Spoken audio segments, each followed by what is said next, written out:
There's a particular kind of pain that doesn't come from the betrayal itself. It comes from what never happened afterward.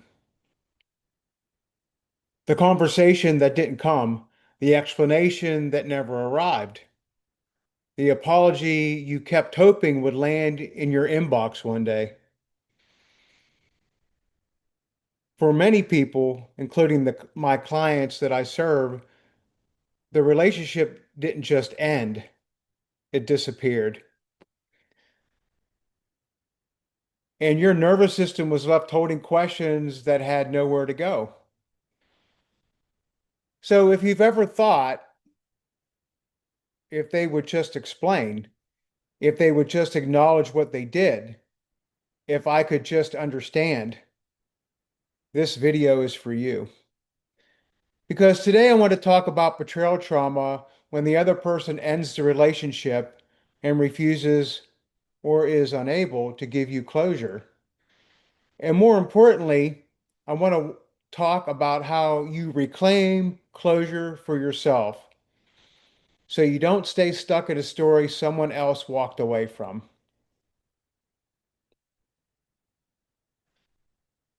So, if you don't know who I am, I'm David Martin, psychotherapist and LMFT with Illuminated Pathways with another video for you all, which I hope is helpful. So, one of the hardest parts of a betrayal is that it often ends without dignity, no accountability, no repair, no honoring of what was shared, just distance, silence, avoidance. And what many people don't realize is that your body doesn't experience this as an ending. It experiences it as abandonment without resolution. So your mind keeps replaying, what did I miss? Was any of it real? How could they just walk away like that? And slowly, without realizing, you start putting your life on pause, waiting for a moment that may never come. So why does lack of closure hurt so deeply? Well, to explain this further, this isn't weakness, this isn't obsession, this is trauma. Betrayal activities activate the attachment system, the part of you wired for safety, connection, and meaning. When a relationship ends without closure, your nervous system stays on high alert. The brain searches for meaning to restore safety. Your body stays oriented towards the person who left. Not because you still want them, but because your system is trying to make sense of a threat that never resolved. And here's the trap. We start believing that understanding will heal us, but understanding is not the same thing as healing. So the search for closure and why it keeps you stuck. Many people get stuck in what I call the waiting room of betrayal, waiting for a message, an explanation, an apology, a moment of accountability. You replay conversations. You draft messages you never send. You imagine what you would say if you would ever get the chance. And the betrayal quickly continues, not because of what they're doing now, but because you're still organizing your healing around someone who already left. This is the past part no one teaches us. So we reach a turning point. At some point, there's a moment, quiet but powerful, where something shifts. You realize I am waiting for someone who is not coming. And even more painfully, I am asking the person who hurt me to help me heal. And here's the truth, gently but clearly. The person who caused the wound cannot be the one to close it. The person who caused the wound cannot be the one to close it. That doesn't make them evil, it makes them limited. And once you see that, a new question emerges. What do I need to do for myself, regardless of them? This is where empowerment begins. Closure is not a conversation, an apology, an explanation. Closure is a decision.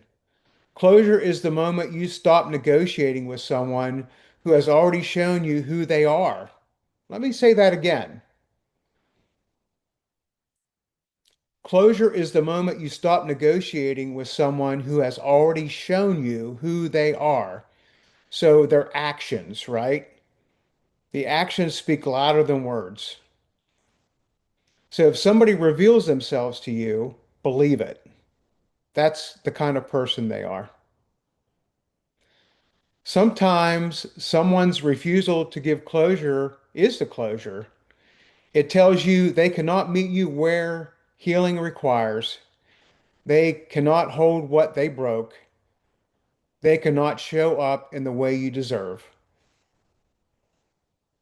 And that information matters.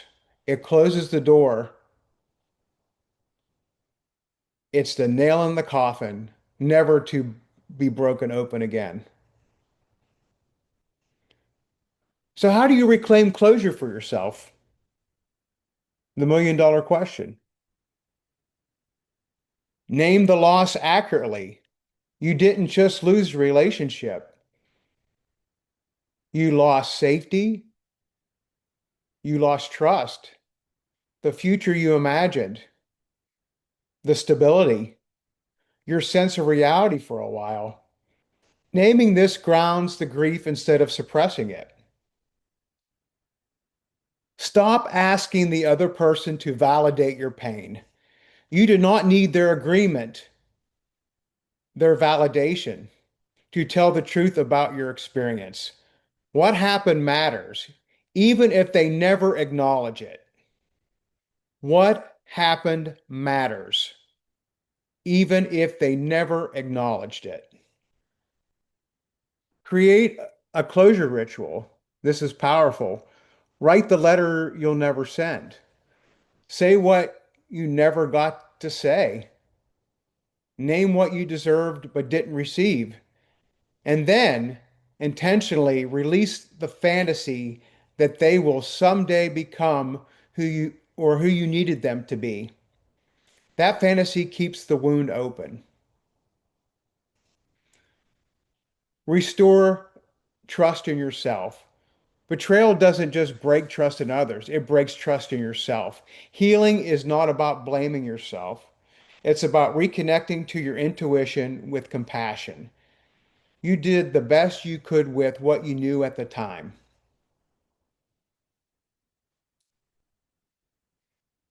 My hope for you all, healing doesn't mean you stop caring, it means you stop abandoning yourself.